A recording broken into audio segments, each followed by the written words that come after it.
Thunder rumbled as rain lashed against the mansion's towering windows. A frail woman clutched her child beneath the golden glow of the gates. Inside, a billionaire's weary eyes met hers, and in that moment, fate whispered a haunting secret neither saw coming. The rain battered against the vast glass windows of the estate, its rhythmic drumming the only sound in an otherwise cavernous silence. Inside, Charles Whitmore sat in his leather armchair, staring at the dying embers of the fireplace. Shadows danced across the mahogany walls, flickering like ghosts of memories long buried. The house, once filled with laughter, music, and warmth, now felt hollow, a mausoleum of the past. 60 years old, yet Charles felt ancient. His empire, built through decades of ruthless ambition, had become his sole companion. The weight of wealth pressed down on him like an iron shroud, suffocating rather than comforting. He had spent years collecting everything money could buy, yet the one thing he had lost remained irreplaceable. His fingers trembled as he reached for the small silver locket resting on the side table. It was delicate, worn with time, the engravings barely visible now. Inside, an old photograph. A girl with bright, laughing eyes, no older than 10. His daughter, his Penelope. The last time he had seen her, she was that age, still believing he was her hero. That was before everything had shattered. Regret coiled inside him like a viper, tightening its grip. The night she disappeared, the police had told him there was no trace, no ransom, nothing. Just emptiness. The years that followed had been a blur of searching, hoping, and then, eventually, surrendering to the cruel truth. She was gone. A gust of wind rattled the windows, pulling him from his thoughts. With a sigh, he placed the locket back on the table and rubbed his temples. He was exhausted. The loneliness clawed at him more viciously with each passing day, yet he had made peace with his solitude, or so he thought. Then, the knock came, soft at first, barely noticeable beneath the storm's wrath. Another knock, this time louder, insistent. Charles frowned, rising with slow, deliberate movements. No one came to his estate unannounced, not at this hour. He pulled open the grand oak doors, and the sight before him made his breath hitch. A woman stood there, soaked to the bone, shivering violently. In her arms, a small boy clung to her, his frail body wrapped in a tattered blanket. Her eyes, dark, pleading, met his, and something in them stirred an emotion he hadn't felt in years. It wasn't just desperation. It was recognition. Charles tightened his grip on the doorframe, his mind warring with the storm outside. The woman's face was unfamiliar, yet something about her felt disturbingly close, like a whisper from a forgotten past. "Please," she rasped, her voice barely audible over the howling wind. "Just for the night. We have nowhere else to go." The boy whimpered, his small fingers digging into her soaked dress. His cheeks were hollow, his lips tinged blue. Charles's jaw clenched. A part of him wanted to turn them away. He wasn't in the business of charity. He had spent years sealing himself off from the world, allowing only the controlled, predictable aspects of life into his space. But then his gaze dropped to the boy, and something twisted deep within his chest. Against his better judgment, he stepped aside. "Come in." The woman hesitated for a split second before stepping past him, her body stiff with wariness. The warmth of the house enveloped them instantly, though neither looked relieved. She held the boy closer, as if she expected this kindness to be fleeting, a mirage soon to dissolve. Charles shut the door, his mind racing. What was he doing? He was a man who planned every detail of his life, who built walls no one could climb. And yet here he was, letting two strangers into his world. "Sit by the fire," he said gruffly, shaking off his own unease. The woman moved cautiously, lowering herself onto the couch as the child buried his face into her chest. Charles studied them in the flickering glow, torn clothes, fragile frames, the kind of exhaustion that didn't come from one bad night, but from a lifetime of suffering. Who are you?" His voice was sharper than he intended. The woman met his gaze, her expression unreadable. "Lillian," she answered, before glancing down at the boy. "And this is Daniel." The name barely registered before something else caught Charles's eye. A thin, rusted chain peeked from beneath the child's collar. A locket. Old. Familiar. His breath stilled. He knew that locket. His daughter had one just like it. And for the first time in years, Charles Whitmore felt something he had long buried beneath wealth and regret. Hope. The crackling fireplace filled the room with an ambient warmth, but the tension remained thick, pressing between the three figures like an unseen force. Charles stood near the doorway, watching the woman, Lillian, and the boy, Daniel. His mind warred against itself, grasping for logic, for reason. It was impossible. That locket, the same one he had gifted Penelope when she was a child, with their initials carved inside. It had been lost the night she disappeared, vanishing with her into the abyss. And yet, here it was, hanging around the neck of a child who couldn't be older than 6. His pulse hammered against his ribs. Coincidence? Number, not with something this specific, this personal. Lillian, oblivious to the storm raging inside his mind, was focused on Daniel. She rubbed his arms, trying to warm him up. He was still trembling, his frail fingers clutching at her torn dress. The sight unsettled Charles in ways he couldn't explain. Finally, he found his voice. "That locket," he said, his tone unreadable. "Where did he get it?" Lillian's head snapped up, her dark eyes cautious. She followed his gaze to the chain resting against Daniel's tiny chest. Slowly, she pulled it free from beneath the fabric, holding it in her palm. "This?" she asked, her voice carefully measured. Charles gave a stiff nod. Lillian exhaled, glancing down at the locket with an expression that bordered on longing and sadness. "It belonged to someone who was kind to me once," she murmured. "A woman, years ago." His throat tightened. "What woman?" Lillian hesitated, as if weighing whether or not to share the truth. Then, in a voice laced with something distant, almost nostalgic, she whispered, "Her name was Penelope." Charles's world tilted. The room spun, his breath caught in his throat. He gripped the edge of the wooden mantel, his knuckles turning white. The name, his daughter's name, fell from Lillian's lips like an open wound. His heart pounded violently. Could it be? He fought to control his expression, to silence the desperate hope clawing its way to the surface. He had spent years searching for Penelope, only to be met with dead ends and unanswered prayers. And now, in his home, in the middle of a storm, sat a woman who claimed to have known her. But why was the boy wearing her locket? "Where is she?" His voice was sharp, urgent. "Where is Penelope?" Lillian flinched at his sudden intensity. She clutched Daniel closer, as if shielding him from the weight of Charles's desperation. A long silence stretched between them, filled only by the distant rumble of thunder. "I don't know," she admitted finally. "I haven't seen her in years." Charles's stomach twisted. It wasn't the answer he wanted, but it wasn't a denial either. "Tell me everything you know," he demanded. Lillian's gaze darkened, as if recalling something painful. "I met her at a shelter," she said softly. "Years ago when I had nowhere to go. She was there too. Lost but kind. We helped each other survive." Charles hung on to every word. "She didn't talk much about her past," Lillian continued, "but I knew she was running from something, or someone. One day she gave me this locket, told me to keep it safe.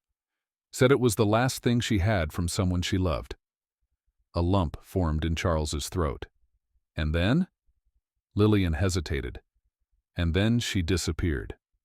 The words struck like a blade to his chest. He had been so close. So close. His body tensed, frustration creeping up his spine. "You're lying," he accused, his voice lower now, more dangerous. "She wouldn't have just vanished. Someone must know where she went. Lillian's eyes flashed with something between defiance and sadness. "I wish I had answers," she whispered, "but I don't." Charles studied her carefully, searching for deception. But all he found was exhaustion, sorrow, a woman burdened by struggles he couldn't begin to comprehend. Still, something didn't add up. He turned his gaze back to the child. If Lillian had last seen Penelope years ago, why did Daniel have the locket now? Unless... A chilling thought crossed his mind. Could this boy be connected to Penelope in a way he hadn't yet considered? The grandfather clock in the corner ticked steadily, filling the silence with its ominous rhythm. Charles's gaze drifted back to Daniel, watching the boy as he lay curled against Lillian. 6 years old, the same amount of time Penelope had been missing. His chest constricted. Was it possible? "Who is the boy's father?" he asked suddenly. Lillian tensed. The question was a knife, sharp and precise. She didn't answer right away, which only made Charles's suspicion grow. Finally, she exhaled, her voice barely above a whisper. "I don't know." A hollow, sinking feeling spread through Charles's chest. Lillian's fingers curled into the fabric of her dress. "Daniel was left at the shelter when he was just a baby," she admitted. "I found him there. He was abandoned, just like I was." Charles swallowed hard. "Penelope," he started, his voice cracking under the weight of the thought. "Was she—" "I don't know," Lillian interrupted. "She never said anything about a child, but she was different before she left. She was sick, frail, like she was carrying something heavier than she could bear." A sharp breath escaped Charles's lips. If Penelope had been pregnant, if she had given birth in secret and left her child behind, was it possible that Daniel was his grandson? The thought sent a tremor through his body. He couldn't afford to believe it, not without proof. His eyes flickered back to the locket, the only tangible connection between Penelope and the boy. He wanted to pry it open, to see if his initials were still inside.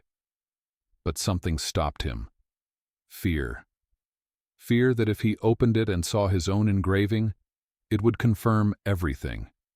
That he had lost his daughter, but gained a grandson. That the years of searching had led him not to Penelope, but to the last piece of her she had left behind. He clenched his fists, anger and sorrow warring within him. If this was true, if Daniel was truly hers, why had she never reached out? Why had she vanished without a trace, leaving behind only a child and a mystery? Lillian shifted uncomfortably. "Why does it matter?" she asked quietly. Charles's jaw tightened. "Because if he's mine—" He stopped himself. He had no right to claim Daniel. Not yet. Not when he still had no certainty. But deep down, something inside him whispered the truth. He wasn't ready to hear it. Not yet. Instead, he exhaled and took a step back. "You'll stay here for the night," he said, his voice strained. "We'll talk in the morning." Lillian's shoulders sagged with relief. She nodded, murmuring a quiet, "Thank you." Charles turned away before she could see the turmoil in his expression. As he ascended the grand staircase, he felt something unfamiliar creeping into his chest, a feeling he hadn't allowed himself in years. Hope. But hope was a dangerous thing, and in the morning, everything would change. The storm had subsided by morning, leaving behind a sky streaked with pale gold. Sunlight filtered through the mansion's vast windows, casting elongated shadows on the marble floors. But inside, Charles Whitmore felt no warmth, only a suffocating weight pressing against his chest. He hadn't slept.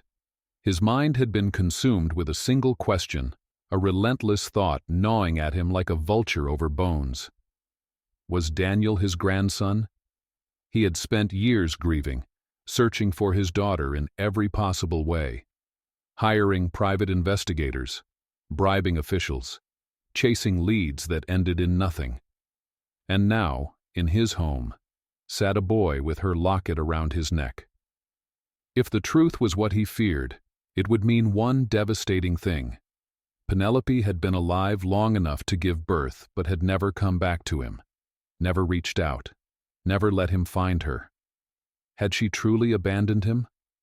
A dull ache settled in his gut as he descended the grand staircase. He found Lillian and Daniel in the sunlit parlor, curled up on the leather couch, the remnants of a modest breakfast before them. The boy looked better, his skin no longer ghostly pale, his small hands now warm instead of trembling. It made Charles uneasy. How quickly they had adjusted, how easily they had stepped into his space, like ghosts filling the voids he had long left untouched. He cleared his throat. Lillian. She startled slightly, but quickly masked it. "Good morning," she said, smoothing the boy's hair. He ignored the pleasantries. "I need answers." Lillian straightened. "I told you everything I know." "That's not enough."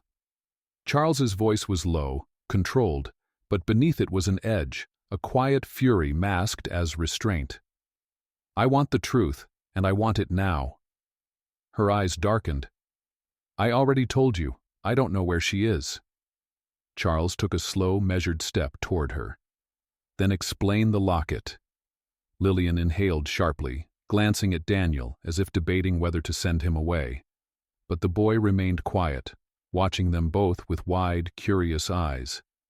She exhaled. "Penelope gave it to me before she disappeared. That's all I know." Charles's patience wore thin.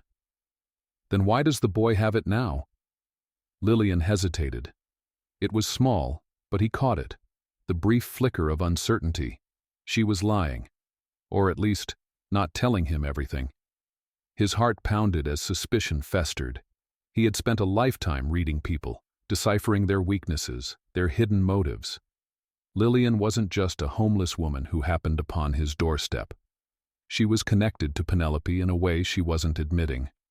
His voice dropped to a dangerous whisper. "Who is he to her?" Lillian's eyes flickered toward Daniel. "He's just a boy." "Don't lie to me." Charles's hands curled into fists. "If he's Penelope's son, I deserve to know." Lillian shot to her feet, her voice sharp. "And what if he is? What then? You think you can just claim him?"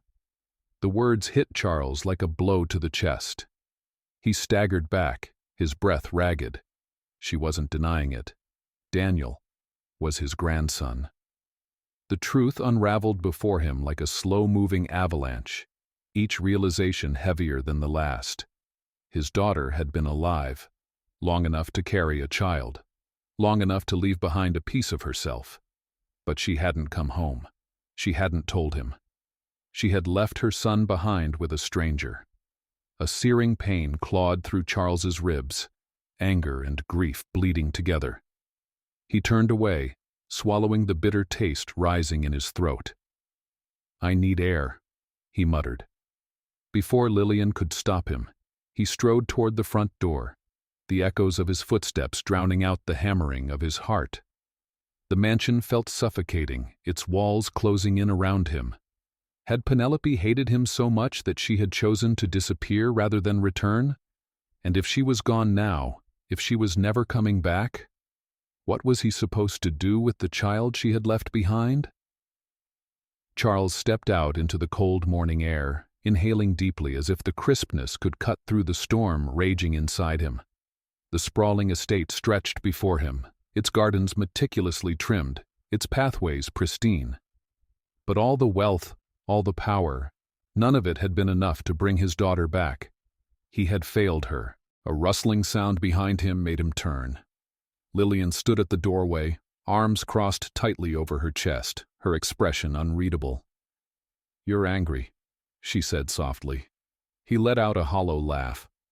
"That's an understatement." She hesitated.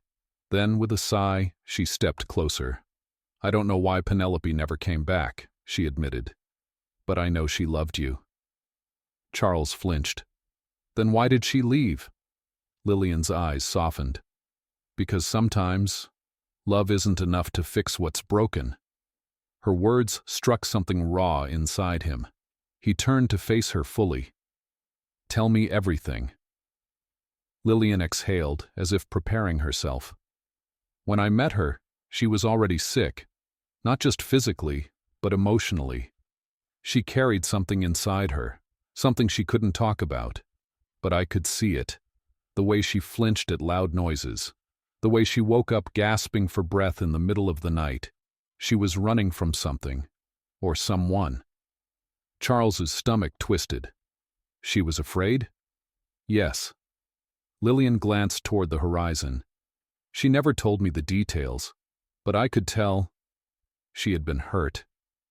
A deep, suffocating guilt settled in Charles's bones. He had spent years blaming himself for losing her, assuming she had simply chosen to disappear. But now he realized she had been running from something far worse. He swallowed hard. "Did she ever talk about me?" Lillian nodded. "All the time. She missed you. But she believed you wouldn't forgive her." His breath hitched. "Forgive her for what?" Lillian hesitated before saying, "For leaving." Charles clenched his jaw. "She didn't have to ask for forgiveness. I just wanted her back." Silence stretched between them, thick with unspoken grief. Then Lillian looked at him, her voice quiet but firm. "Daniel is all that's left of her." The words felt like a knife to the heart. All these years of searching, of longing, and this was what he had found. Not his daughter, but her son, the last piece of her, and he had almost let him go. A lump rose in his throat. "Does he know?" Lillian shook her head. He thinks I'm his mother." Charles's eyes widened. Lillian offered a sad smile. "I raised him since he was a baby. He doesn't remember anything else." The weight of it settled heavily upon him. Penelope had trusted this woman enough to leave her child in her care. And now that child was standing in his house, unknowingly staring at the man who should have been there from the beginning. Charles swallowed past the lump in his throat. "I need time." Lillian nodded. "So does he." He turned toward the house, his heart aching in ways he couldn't name. The past had stolen his daughter, but maybe, just maybe, he could still save his grandson. The night had fallen again, blanketing the mansion in a deep, consuming silence. A storm no longer raged outside, but inside Charles Whitmore's soul, chaos thundered, shaking the very foundation of his existence. He sat alone in his study, bathed in the dim glow of the fireplace. The whiskey glass in his hand remained untouched, its amber liquid reflecting the firelight, but no amount of warmth could reach the cold void inside him. For years, he had thought the worst pain was losing Penelope, the not knowing, the endless waiting, the cruel hope that she might walk through his doors again. But this was worse. She had been alive long enough to have a son, long enough to leave him behind. And yet, she had never come back to him. His hands trembled as he pulled open the small drawer in his desk. His fingers found the familiar weight of the old locket, Penelope's locket. He pried it open with careful, shaking hands. There it was, his initials engraved inside. C.W. Tears burned his eyes, but he refused to let them fall. He traced the tiny engraving with his thumb, his mind flashing back to the day he had given it to her. "This way, you'll always carry a piece of me with you," he had said, tucking it into her tiny hands. "Promise me you'll never lose it." "I promise, Daddy." A sharp breath escaped him, and before he could stop himself, a choked sob ripped from his throat. He had failed her. All the years of searching, the sleepless nights, the desperate prayers, they had all come too late. His daughter was gone. And now, all that remained of her was a boy who had no idea who he truly was. Daniel. The thought of him, so small, so fragile, stirred something deep within Charles, something he had locked away for decades. A purpose, a duty. But could he be a father to a child he had never known? Could he even begin to make up for the years lost?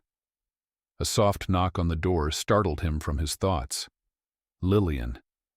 She stepped inside hesitantly, her face cast in the flickering light. I heard you moving around. Thought you might need someone to talk to. Charles exhaled sharply. I don't know what to do. She nodded, as if she had expected that answer. After a pause, she spoke. Daniel is a good boy. He's kind, gentle. He deserves to know the truth. Charles clenched his jaw. What if he hates me? Lillian's expression softened. He won't. He turned his gaze back to the locket, his grip tightening around it. I lost her, Lillian. I don't think I can lose him too. She took a step closer. Then don't. Silence fell between them. And in that silence, Charles made his decision. Tomorrow, he would tell Daniel the truth. Tomorrow, he would stop running from the past. Tomorrow, he would become the grandfather his daughter had once believed he could be. But tonight, for the first time in years, Charles Whitmore allowed himself to grieve. And in that grief, he found something he thought he had lost forever. Hope. The morning arrived with a stillness that felt unnatural, as if the world itself had paused, waiting for what was to come. The mansion, usually so vast and silent, now carried the weight of an impending storm, not one of nature, but of truth. Charles Whitmore stood at the large window of his study, watching the sunrise cast golden hues across the gardens. He had spent the entire night battling his demons, questioning his choices, wondering if he had the strength to face what lay ahead. Today, he would tell Daniel the truth. The thought alone sent a tremor through him. He had built his entire life on control, on certainty.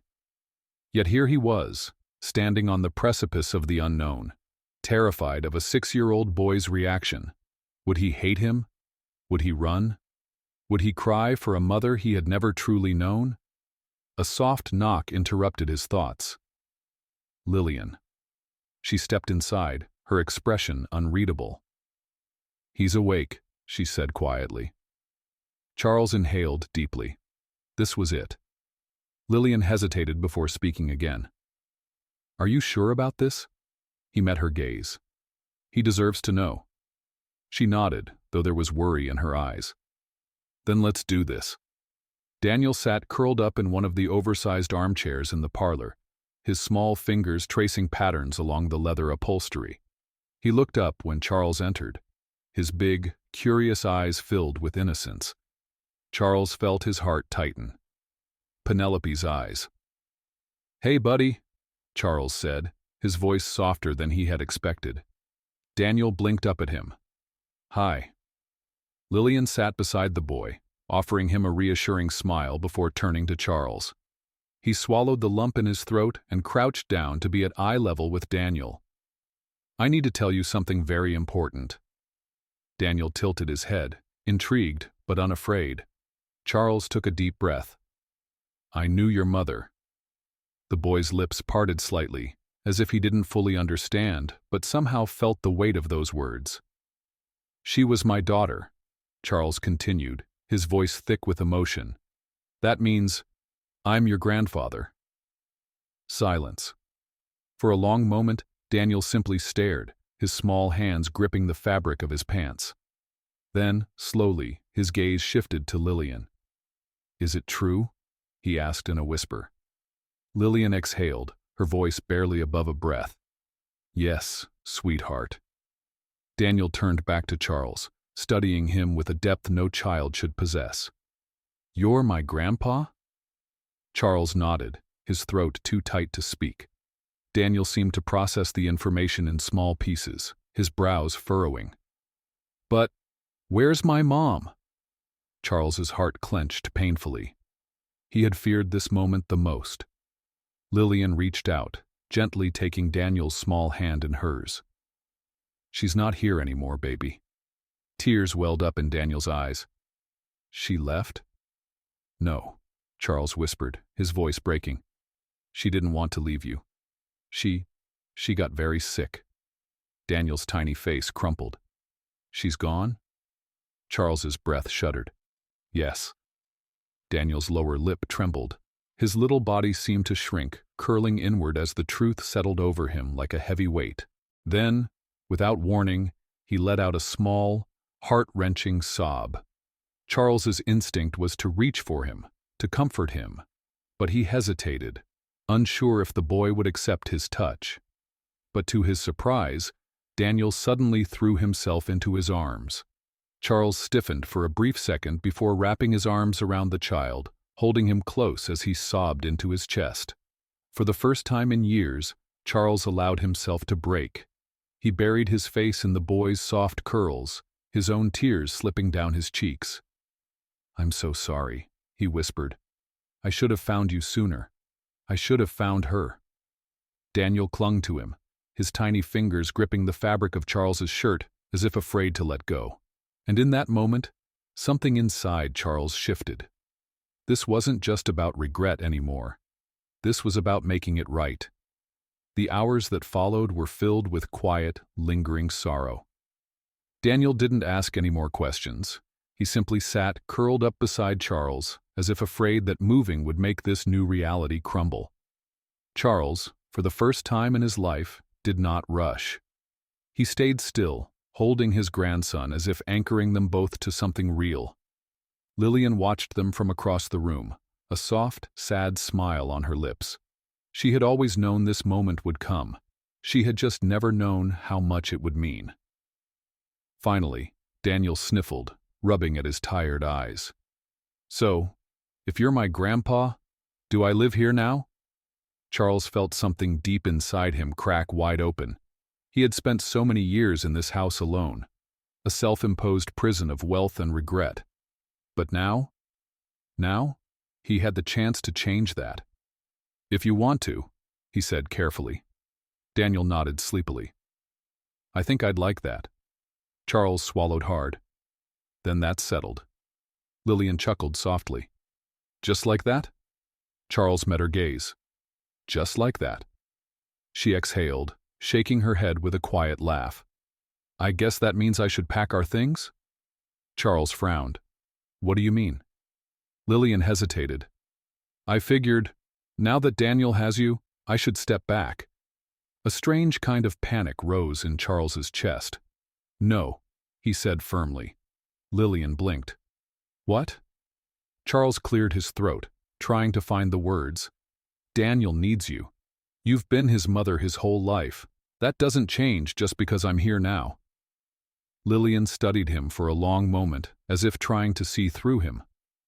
"Are you sure?" Charles looked down at the boy resting against him, his small body curled up in perfect trust. "Yes," he said. "Stay." Lillian smiled, a real genuine smile. "All right, Mr. Whitmore." Charles smirked. "It's Charles." She laughed. "All right, Charles." For the first time in years, Charles Whitmore felt something he had long thought impossible. Peace. Daniel stirred slightly, letting out a tiny yawn. "Grandpa?"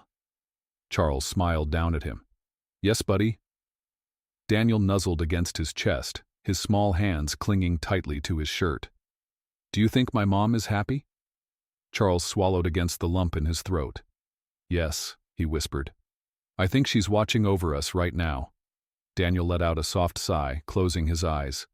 "Good. I hope she knows I love her." A tear slipped down Charles's cheek. "She does," he whispered, "and she always will." As the sun dipped behind the horizon, the grand mansion, once cold and lifeless, now held something new. Not just grief, not just loss, but family. And for the first time in decades, Charles Whitmore didn't feel alone. He felt whole. Bottom of form. The days that followed were unlike anything Charles Whitmore had experienced in decades. His mansion, once a silent fortress of solitude, now breathed with life in ways he never could have imagined. The echoing halls that once carried only his footsteps now held the laughter of a child, the warmth of a new beginning. Daniel adjusted quickly. He was still quiet at times, still carrying the weight of the truth he had learned, but he was resilient, strong in a way that reminded Charles so much of Penelope.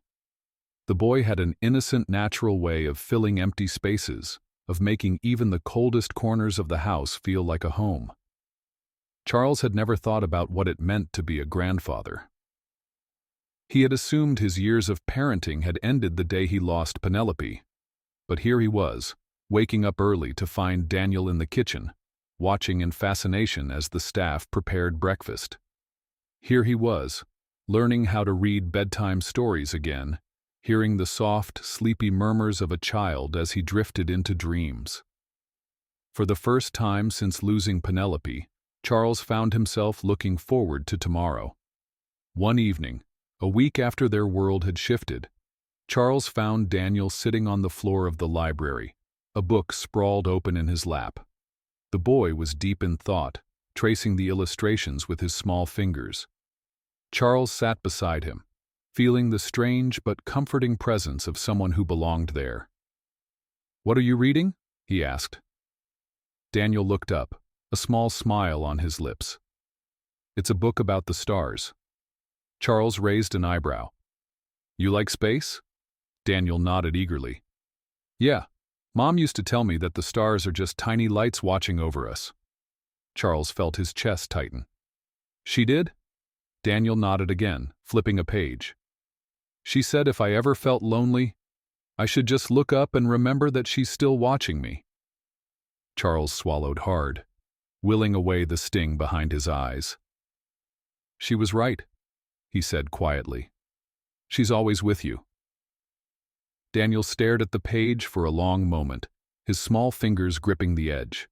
Then, in a voice so soft it almost wasn't there, he whispered, "I miss her." Charles's heart clenched. He reached out, gently resting a hand on the boy's shoulder. "I do too." Daniel looked up at him then, studying his face with those same wide, knowing eyes. And in that moment, something unspoken passed between them. A shared understanding, a grief that neither of them had to carry alone anymore. Then, to Charles's surprise, Daniel scooted closer and leaned against him, resting his small head against his chest. Charles exhaled slowly, wrapping an arm around the boy. It was the simplest of gestures, but it carried the weight of something profound. They weren't just two people connected by tragedy anymore. They were a family. As the weeks passed, the change in the household was undeniable. Lillian, who had always carried herself with a quiet, guarded strength, had begun to settle into the rhythm of their new life. She was no longer just a visitor in Charles's home. She was part of it. One afternoon, Charles found her in the garden, sitting on the stone bench with a book in her lap. The golden sunlight filtered through the trees, casting a warm glow around her. She looked peaceful, a softness in her expression that hadn't been there before. He hesitated for a moment before stepping forward. "You're staying." It wasn't a question. It was a statement. Lillian looked up, a small smirk playing on her lips. "I thought we already decided that." Charles exhaled, shaking his head. "I suppose we did." She closed the book and set it aside. "How are you doing with all of this?" He considered her words, then let out a quiet chuckle.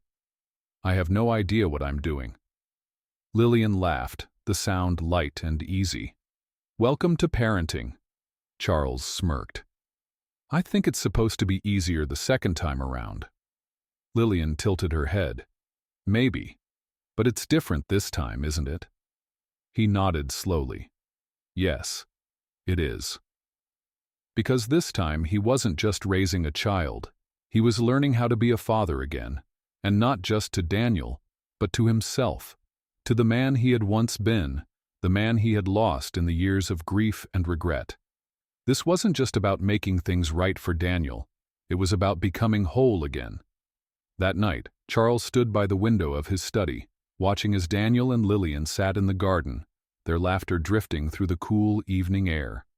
The stars above twinkled softly, their silent presence filling the sky with quiet reassurance.